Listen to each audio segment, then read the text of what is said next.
You're a lighthouse, Clara. You're a beacon. And you, Maya, you're just a flickering light. My father's words cut through the air, disguised as a joke. His grin was meant to be funny, but it felt like a stab. My mother's lips twitched, her eyes on her wine glass, showing she agreed with him. My sister Clara tilted her head, her silence sharper than her agreement. The kitchen, bright with lights and candles, felt fragile. Aunts and uncles sitting at the table pretended not to hear, but the words stuck with them. I traced the rim of my glass, counting heartbeats to stop my hands from shaking. I've mastered the art of staying silent to keep the peace. But tonight, something inside me, patient and angry, decided to fight back. I could have ignored it, like always. But years of carrying their lies had sharpened something in me, a blade ready to cut through the truth. "Dad," I said, my voice soft but loud enough to stop his drink, "do you really believe Clara made it on her own?" Everyone paused. Clara's smile got tight, a crack in her perfect appearance. Mom's small laugh was unsteady. "Truth is truth," Dad said, leaning forward. His voice a performance for the relatives. Some people shine, some people just get by. I let the silence last, a tight wire humming with my choice.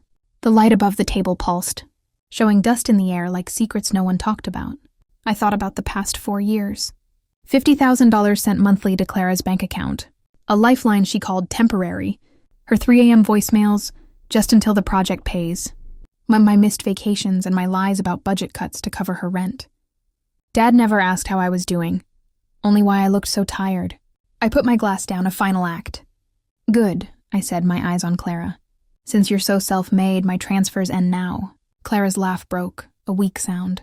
Her phone lit up, a notification screaming, "Overdue," across the tablecloth. Her fingers froze on her fork. Mom's look hardened, her earrings shining like tiny warnings. Dad's knife made a loud clink. "Maya," Clara whispered, her voice falling apart. "Not like this." The light buzzed, a faint heartbeat as a plate rattled in the background, as sharp as a broken bone. Their myth was shaking, ready to fall apart. Mom's voice trembled, thin as ice. "You're showing our flaws, Maya, at dinner." Flaws. The word hurt. I had been the unseen support holding up Clara's success while they praised her. "Hiding flaws built her crown," I said, my pulse steady. Dad's fist hit the table, making the glasses shake. "You think you're better because you have a job? You'll learn what loyalty costs." Loyalty?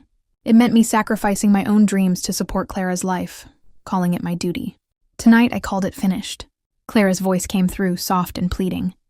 "I'm overwhelmed, Maya. I just need time." That voice, practiced and desperate, had fooled me before. Not anymore. For years? "Is time enough?" I said, calm but firm. An aunt gasped, and whispers started. Dad growled. "You don't shame us in front of our family." But Clara's phone kept flashing, a light showing her debts.